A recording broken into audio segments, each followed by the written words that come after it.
अस्सलाम वालेकुम दोस्तों। लफ्ज़ों की दुरुस्तगी। बहुत से अल्फाज जो कि हम डेली रूटीन में गलत इस्तेमाल कर रहे होते हैं और हमें इस बात का इल्म भी नहीं होता, लेकिन अगर आप ये हमारी वीडियो देख लें तो इस काबिल हो जाएं कि लफ्ज़ों का सही तरीके से इस्तेमाल कर सकें। तो चलिए आइए शुरू करते हैं। पहला लफ्ज़ है अहमद। ये एक नाम है। प्यारे नबी सल्लल्लाहु अलैहि वसल्लम का अल्लाह ताला ने आसमान में नाम अहमद रखा। कुरान पाक की सूरत सफ़ में ये इसम आया है। इसका सही तलफ़ुज़ अलिफ़ के ऊपर ज़बर है, जबकि ज़्यादातर लोग अलिफ़ के नीचे ज़ेर के साथ पढ़ते हैं। सही तलफ़ुज़ में अलिफ़ पर ज़बर है, हे साकिन, मीम पर ज़बर और दाल साकिन है, और इसका सही तलफ़ुज़ अहमद है।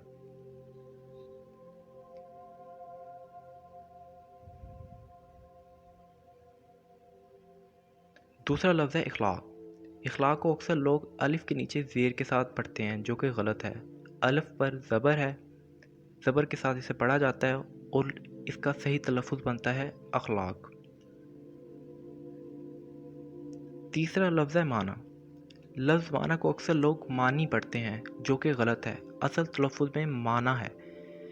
माना यानी छोटिए के ऊपर खड़ी ज़बर है। इसको अलफ़ मकसूरा भी कहते हैं।